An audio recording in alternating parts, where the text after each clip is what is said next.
Hello and thanks for joining the first edition of Journalist Hangout. This week, I'm Ayodele Uzubakun. We have 18 days to the conduct of the 2019 elections in Nigeria. As more events shaping the polity unfolds, we'll always be here to join you make sense of them. Today on the program, NJC, NBA call emergency meetings over Onnoghen as suspended CJN plans court action. And later on the show, Inspector General of Police calls for voluntary surrender of weapons, places embargo on issuance of new licenses for arms. I'll be hanging out with Babajide Kolade Otitoju and Emeka Madunago. So if you are ready, let the hangout start now.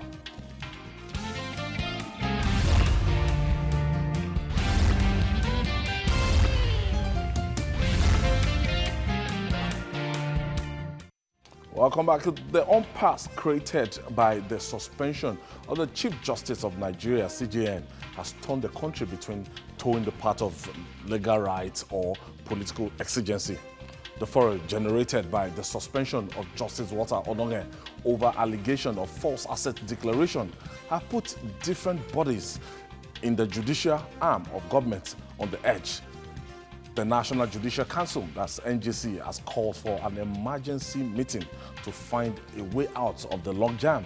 Also, the Lawyers Union in the country, that's the Nigerian Bar Association, NBA, has summoned a meeting to discuss how to steer the country away from a constitutional crisis. However, the man in the eye of the storm that suspended Justice Walter Onnoghen is not taking it lying low either.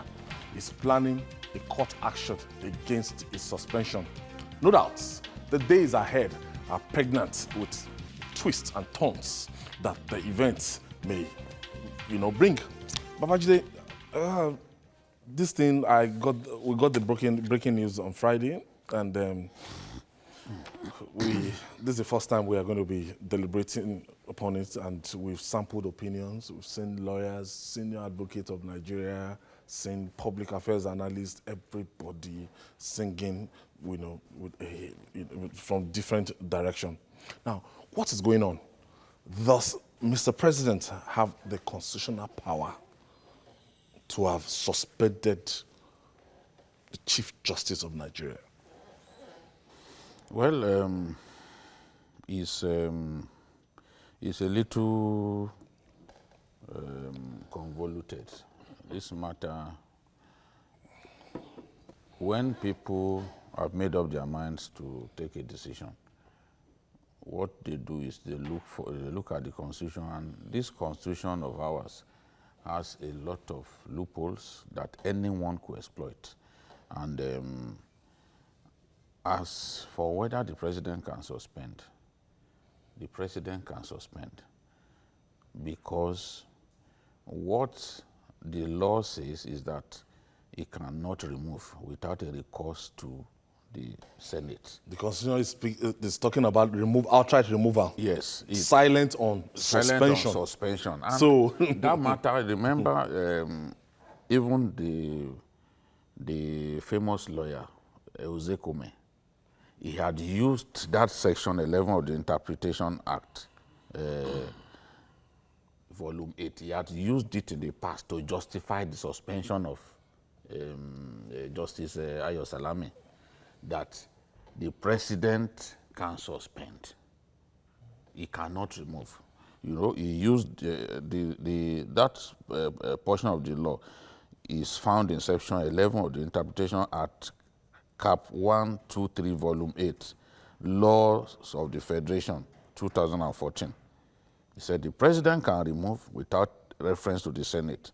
So he capitalized on that enactment to successfully argue that the president could suspend. Now, in the case of, there are people who are comparing what happened between Salami, Justice Salami with this, that, did Jonathan not suspend? There's a difference because it was the NJC that recommended the suspension. The NJC recommended that suspension, accusing Justice Salami of perjury. Then they went immediately, Justice Mustafa became the CJN, CJN. he was pricked by conscience because he knew that they lied against Justice Salami. So the first thing he did was to ask that the president restore Justice Salami to his position. And what Jonathan, you may call him clueless, you may call him dumb, but it's not every time that even a person that you see as clueless will just fold his arm and do your wish. So all that Jonathan asked at that time was, what has changed?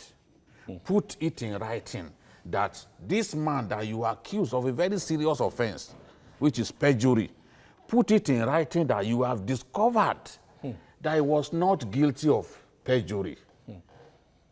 You have discovered you made a mistake. Okay, admit it.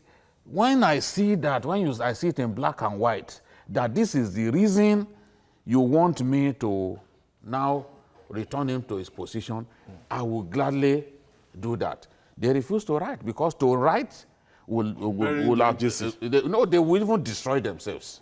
And Justice Salami could then now go to court for wrongful suspension. So, because the way the matter happened, Justice Mustafa, Justice Kassina Alu, Justice Ayo Salami, there were three of them involved in the matter.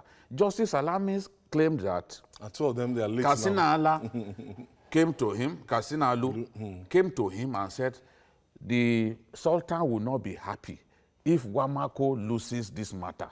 Wamako had not stayed up to 6 months in the PDP when he was made the governorship candidate. And the law is clear. So sensing that he could lose, Justice Kassina Alu quickly moved in, arrested the judgment. Wait now, arrested has not come. He called him and said, please, we don't want this man to lose this matter because the Sultan will be happy, it will bring problems. He now said, no, let us follow the law. The judgment will come based on the law. When they saw clearly that Justice Salami will go ahead and deliver the judgment based on what the law says, it was at that point that Kassina Alu arrested the judgment, which was unprecedented. So when the judgment was arrested, Justice Salami came out to say this and this happened. He wanted me to do his bidding, and because I wouldn't do that, they decided to arrest the judgment. At that point, they claimed that Justice Salami lied against them. So when the matter came up for Justice Salami to defend himself, he claimed, he said that his witness was Justice Dahiru Mustafa. Kassina Alu too, when he was asked to bring a witness, he also said Justice Dahiru Mustafa. And in the Supreme Court, by the Supreme Court rules, the outgoing chief judge must recommend the person next to him before that person can become the chief judge. So Dahiru Mustafa felt, it is better for me to side with the person who will recommend me as the next in line than side with Justice Salami. You know, when he removed Justice Salami, he wanted them to go to the appeal to the Supreme Court. Justice Salami said, some of the judges that worked under me, if I should go to the Supreme Court, I will become their junior. So I don't need to go to the Supreme Court. I want to retire as a judge right here in the Court of Appeal, as president of the Court of Appeal.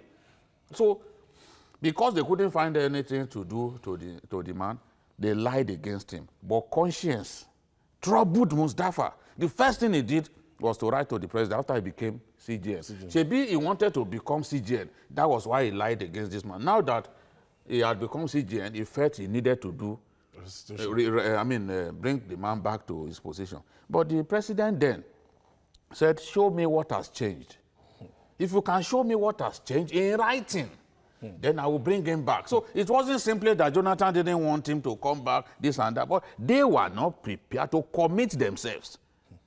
And beyond that, if you've even listened to Justice Salami, he said even when the executive was ready to bring him back to his position, he went to Justice Aloma Mukhtar and said, let me return to my position. And Justice Aloma Mukhtar said, no, those people don't want you.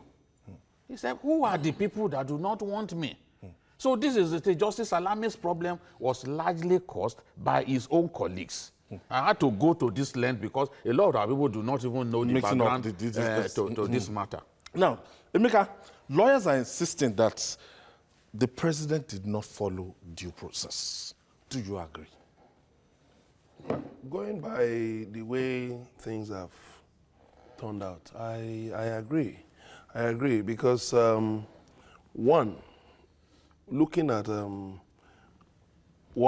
argument that the speed, between the submission, the time between the submission of the petition to the Code of Conduct Bureau and the commencement of prosecution, or commencement of proceedings, not prosecution, commencement of, let's say prosecution at the Code of Conduct Tribunal was so fast, unprecedented, Now, the lead counsel for the CJN, Chief Wole Olanipekun, SCN, he actually presented an argument that the CCT lacked the jurisdiction to entertain the matter. So they are still at the process of, determining jurisdiction and all that. Okay, fine, you saw there was an order from the National Industrial Court, there was another order from the Federal High Court, but of course, there was the argument that the CCT and those courts are of coordinate jurisdiction. But there was a matter at the appeal court. Now, from that point, an expert, suddenly, it emerged that there was an ex parte order from the CCT. But it appeared as if maybe the executive second-guessed the Court of Appeal and then rushed to get that ex parte order, by way of an urgent motion. But again, there's a question that, okay, no lawyer appended his name to that ex parte motion. Now, there's also the question that the order said the CJN should step aside. He didn't say the president should remove or should suspend the CJN.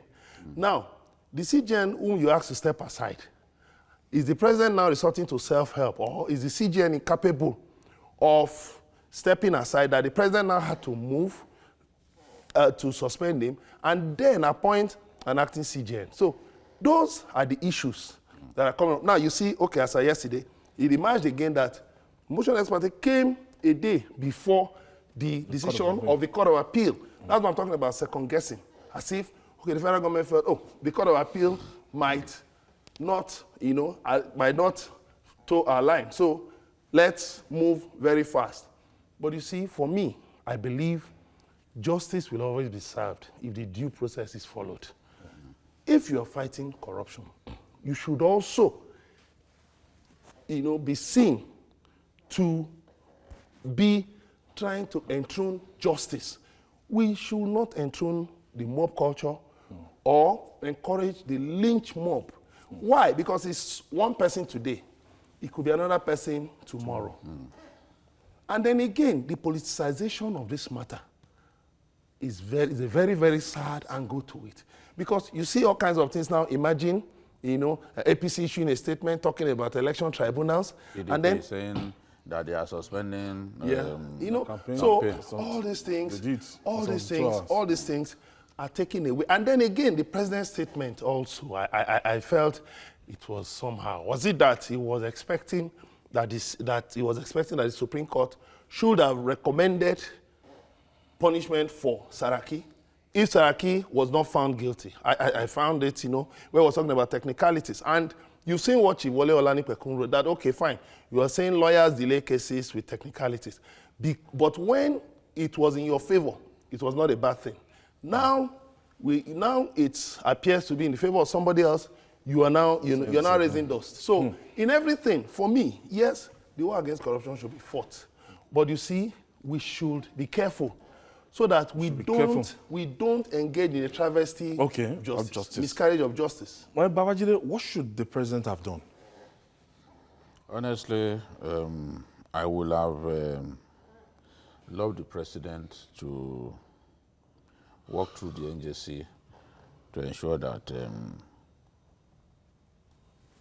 the NJC got the chief judge to step aside. But the chief judge, the CJN, Chief Justice of Nigeria, did not help matters. Because when he stopped the meeting of the NJC, and he adjourned the meeting indefinitely, that sounds to me like brinksmanship.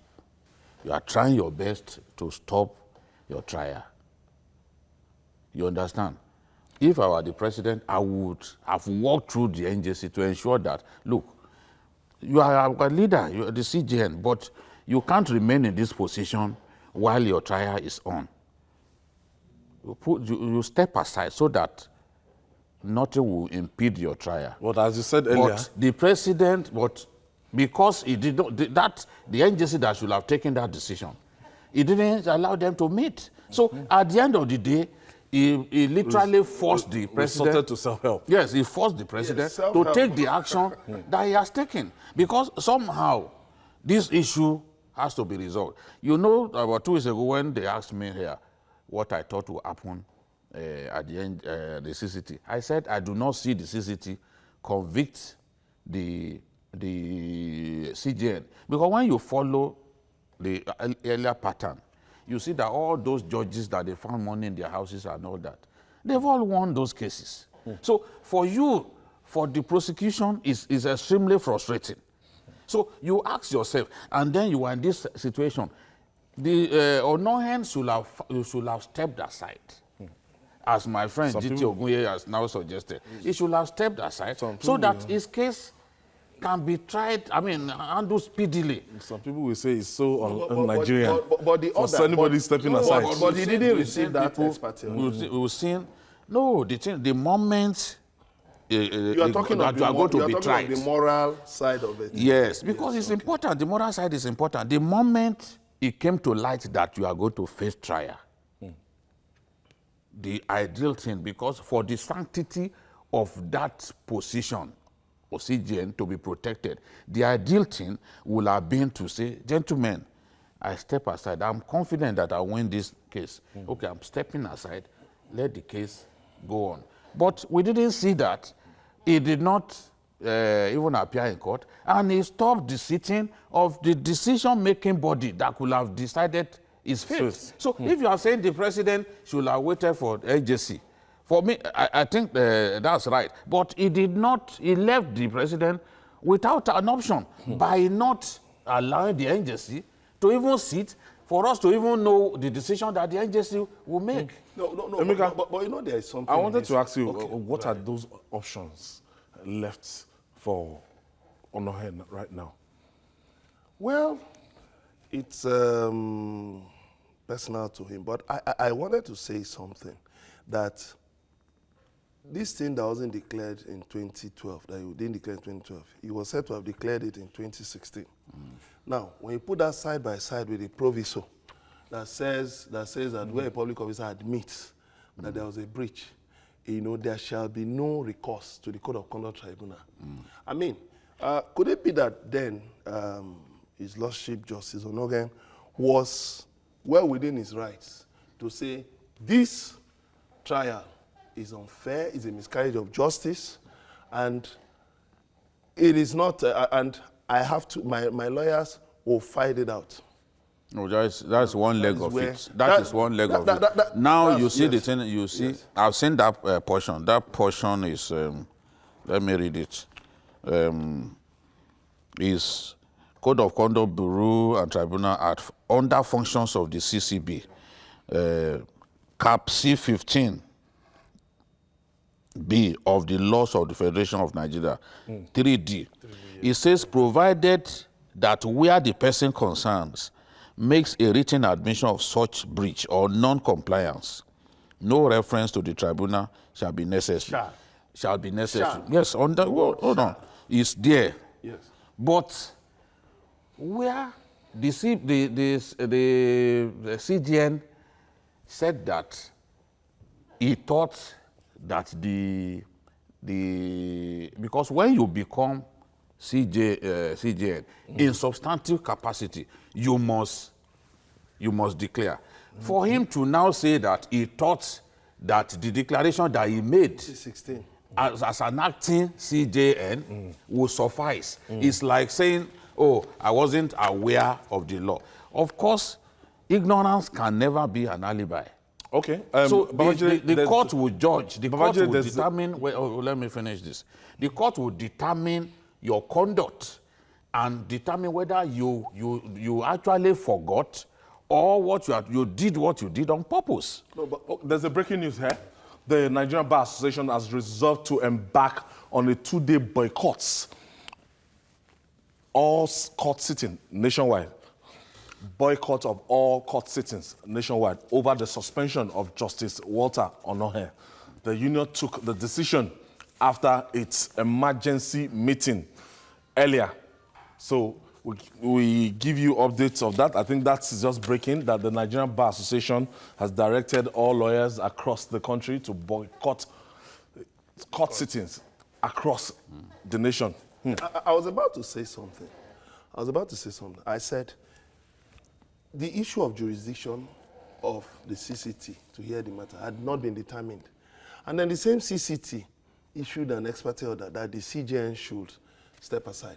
I'm not a lawyer, but I think I find something that's not really in place there. You know, with due respect to the judges on the CCT, but I believe, you know, that issue needs to be sorted out, because it's also a precedent that's been created. Nobody knows who might be on trial tomorrow. Nobody knows who might be on trial tomorrow.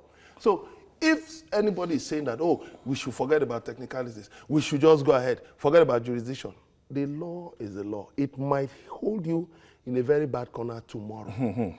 Okay, Jude, do you think Onnoghen could have avoided the fate that befell him? Very much so, because the ideal thing, once this broke, in any case, he knows what the law says, he should have declared those assets. 55 houses? He should have declared his Allegedly. assets. Allegedly? I don't know. $3 million. I was told. See, I was. we don't talk about what We have to look at people- No. What I'm saying, Babajide, what I'm 55 saying. houses. No, We what have I'm to saying look at here. the positions. Now, what I'm saying here is that Yes.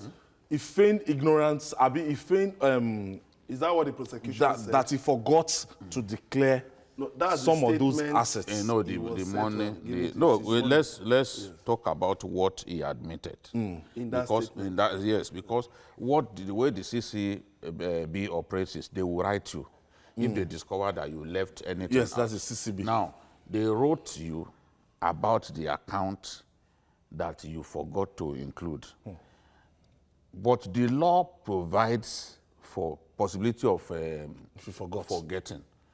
And clearly the CJN knew that law was there, that provision was there. Exploited you know? it.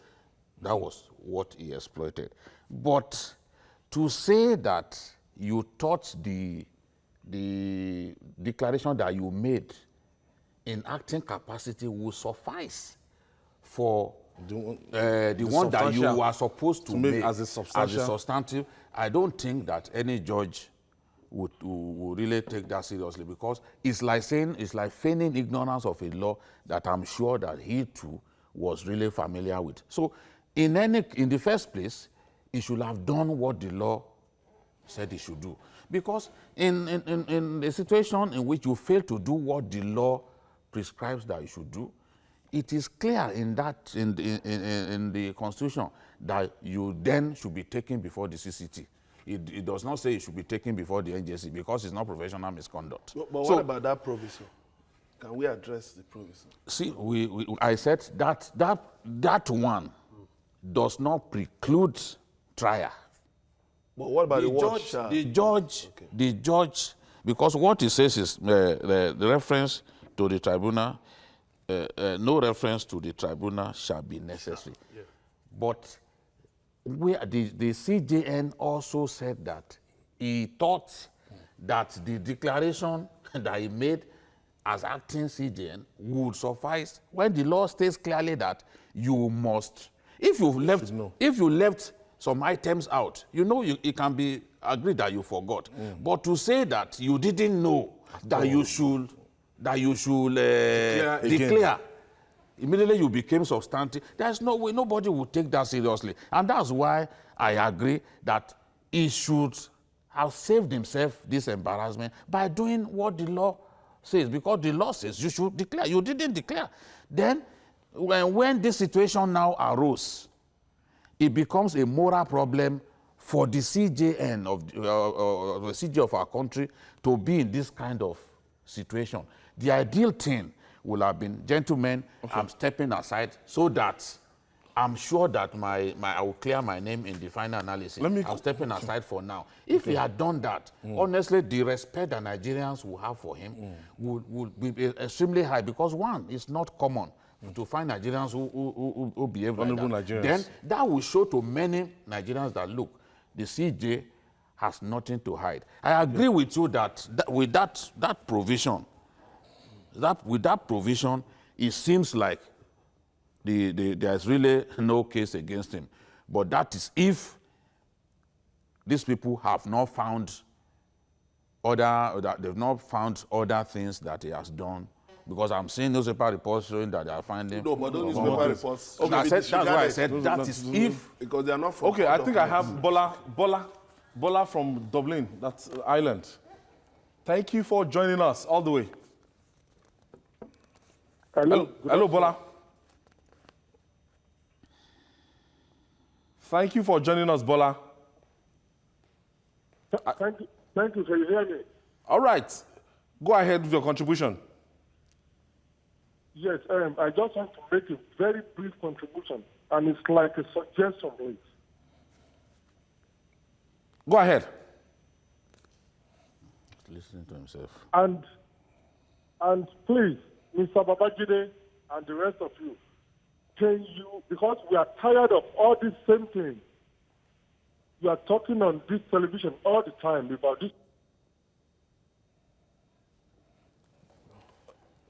I think I can't see Ebola, but I think Bola is talking about the same thing, the same thing over and over again. We don't talk about it in the Let's go ahead.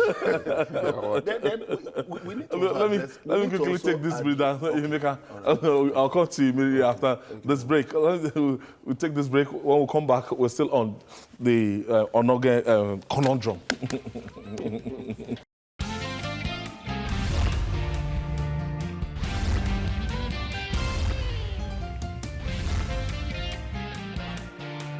Some say this is one of the best television programs on Television Continental, the station of the year. And we say we continue doing our best here to give you countdown to the 2019 election and to give you our best. Emeka, before we went on that break, you were actually making a point. I was talking about, addressing the issue of the charges against the chairman of the Code of Conduct Tribunal, Danla Dioma. The alleged 10 million naira bribe case. And now that's talking about the maximum in law that he who comes to equity must come with clean hands. Wow. How does that look? You want Onnoghen to step aside because, some infractions have been raised against him.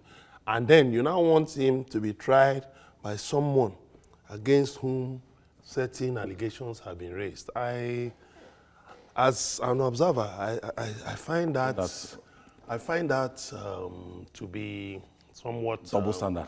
Untidy. Well, we don't call it double standard, but it's untidy because this matter has been on. Even when the Saraki matter was on, those charges were on ground. So, why are these charges taking forever to be dealt with? Babajide,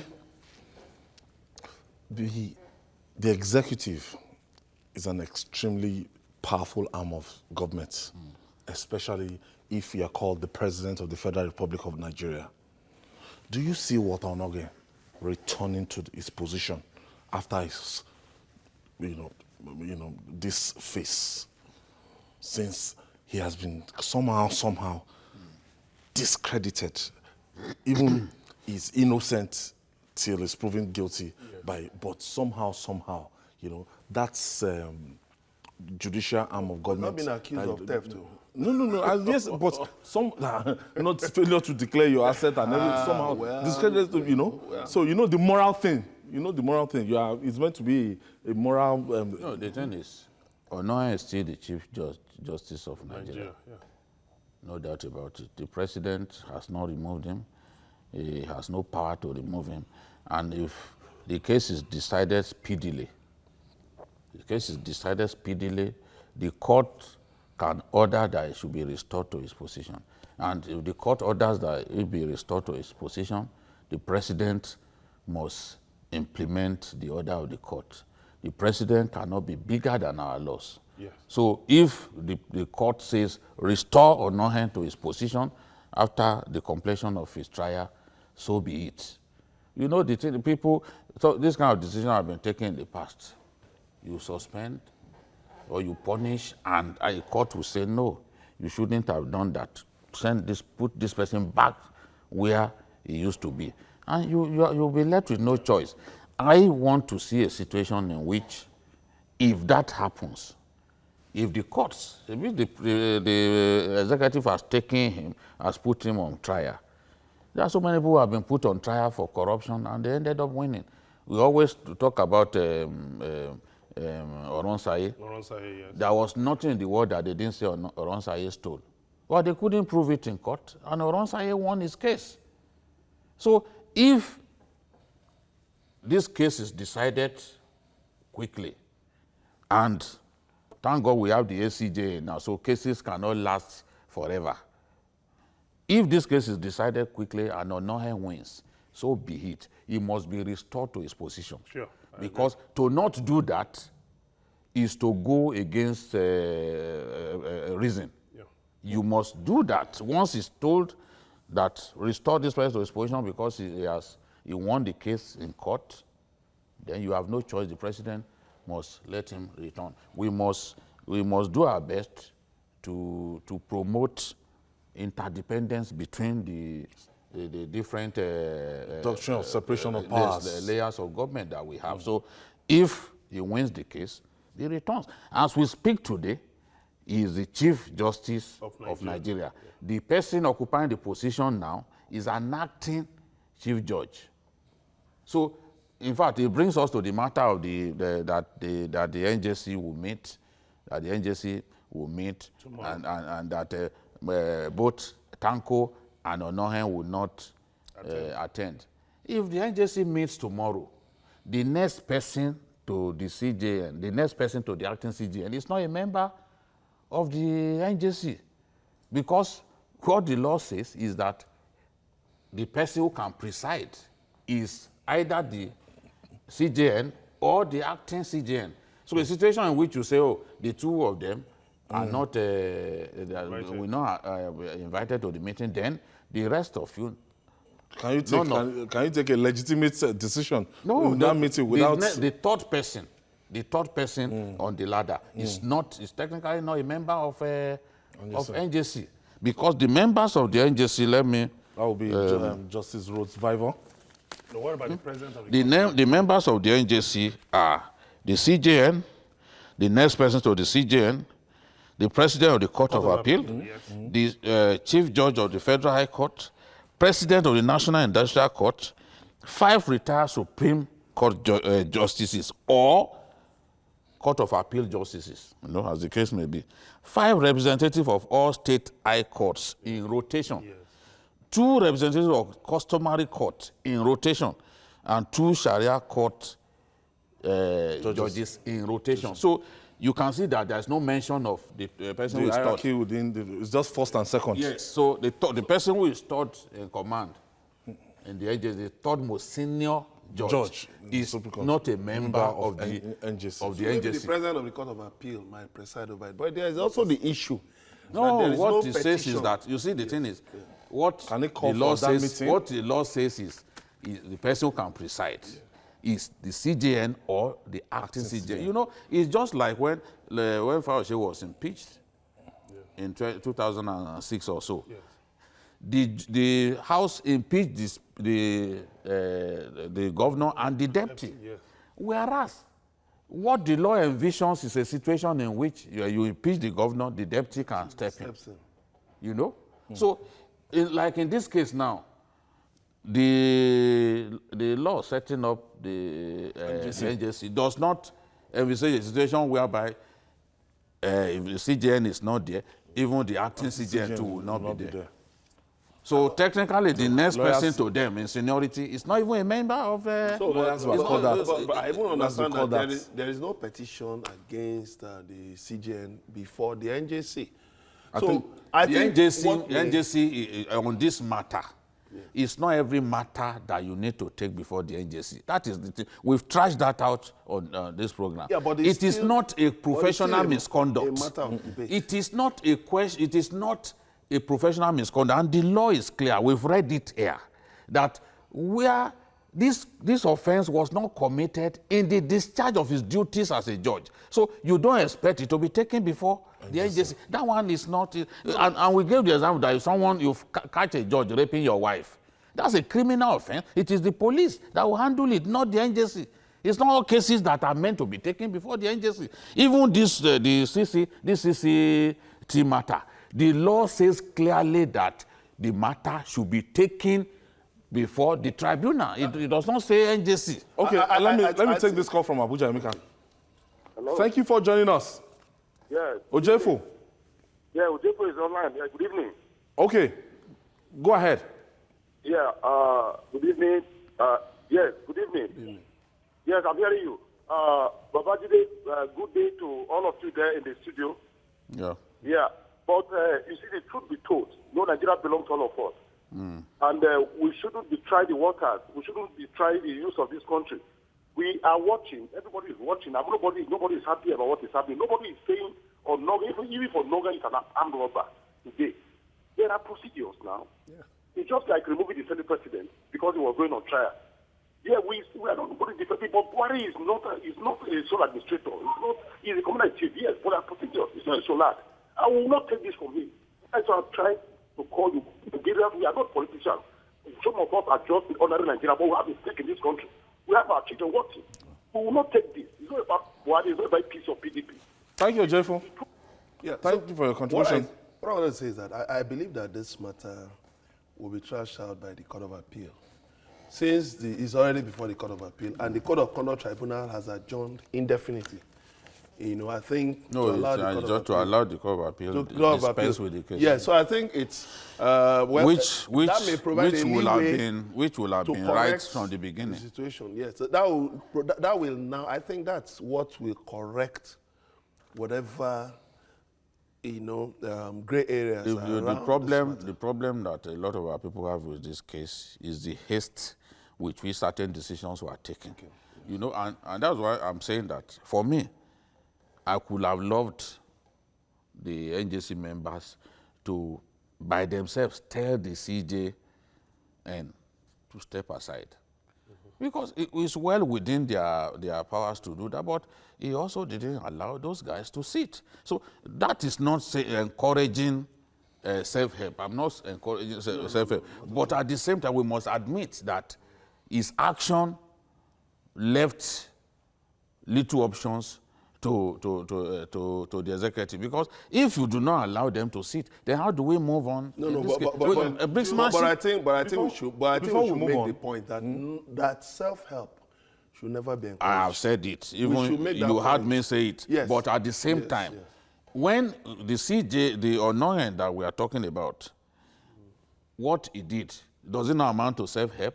If you do not allow the NJC to sit, is it not self-help? He's trying to prolong himself in office by all means possible. Two wrongs don't make it right. No, even all those citizen lawyers, when they seek adjournment here and there, it's self-help. Babajide, well, let's look at the international dimension to this. The European Union, the United States, the UK, they've been reacting to this, and it's very close to our election. It's 18 days to our election, and this is coming, and they are kind of worried, and they've called for caution. Yes. What do you make, and the federal government of Nigeria, Gabasho, responded by saying that it's an internal thing, that they know how to take care of, we know how to take care of our internal problem, that they should back off. They will come back off. Nigeria is part of the Committee of Nations. If we face problems here in Nigeria, it will affect them too. They have interest here.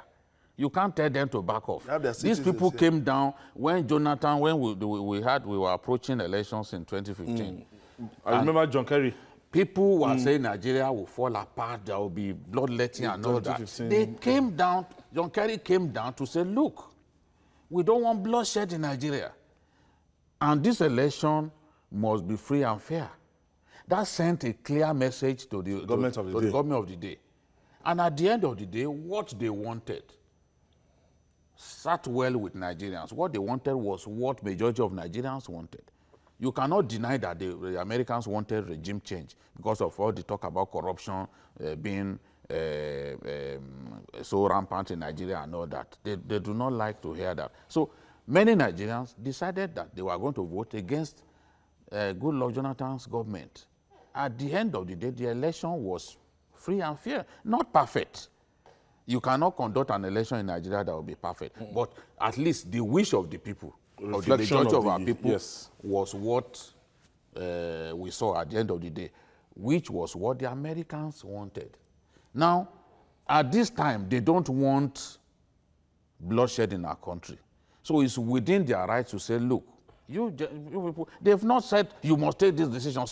So telling them that they should back off, no, they won't listen. Because even at the time when, we didn't tell them, Garba Shehu didn't tell them to back off when they told Jonathan, look, we want this election to be free and fair. He didn't tell them. He probably enjoyed it when they were saying it. You understand? So you can't tell them now to back off. No, they can't back off.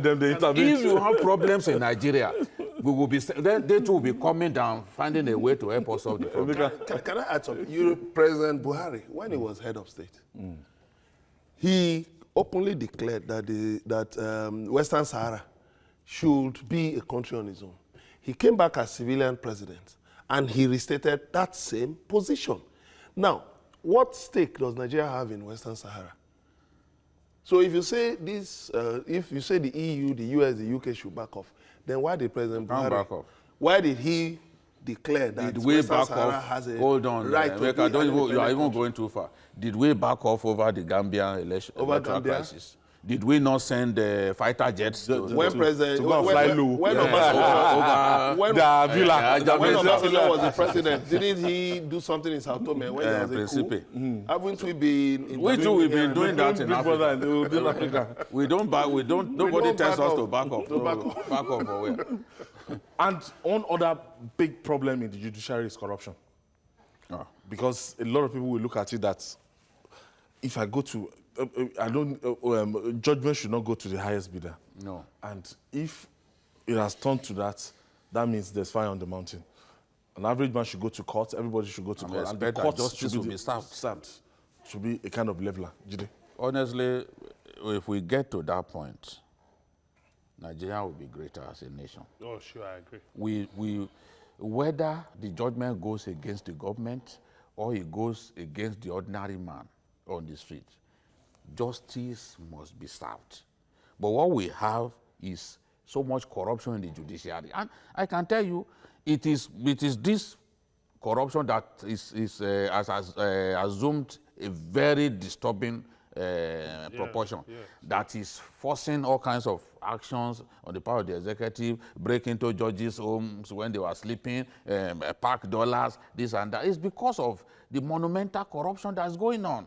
Lawyers are serving as conduit through which money gets passed to judges. I've said it on this program before, that a bureau de change operator told me that during election petitions, when they are hearing, when appeal court judges are hearing petitions, that they usually get a good supply of dollars. Because those judges get paid in dollars, they give them bribes in dollars. I've also mentioned here a judge, a son, who disgraced a judge at a funeral just because the judge collected bribe and his own client was saying, look, I can't pay you so much. I've spent a substantial portion of what I have on the judges. So people prefer to go, rather than pay lawyers their due legal fees, they prefer to invest that money on judges. We cannot pretend to know. There is that even a former Supreme Court judge in retirement was serving as a kind of consultant through whom they were funneling money to judges. So many cases of corruption before the NJC. And the NJC is extremely slow in even deciding these matters. One evidence of their slow nature is Justice Ademola's matter. When Justice Ademola retired, they now claim that he cannot retire because we were planning to punish him. But you got the petition as early as April. You didn't serve justice on him. You waited until around October when immediately the man won his case in court. He quickly left the service. At that point, you were now screaming that no, this is wrong. We need to defeat corruption in the judiciary.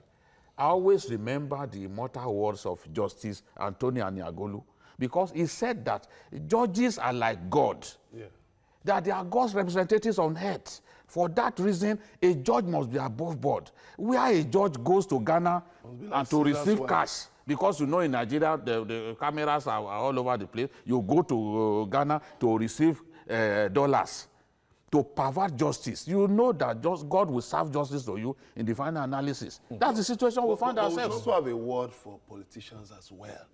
Because, yes, we blame judges, but politicians are a big corruptive influence in this country. And don't forget, you know, there was one of the president's lawyers who was accused of giving money to a judge, and he said, I think it was to help the judge for a burial or for... No, the NJC has even banned that. Yes. Judges write books. Lawyers go there to donate heavily. Yes. It happened. There was a judge now that wrote a book, and the former governor, convicted of corruption, donated...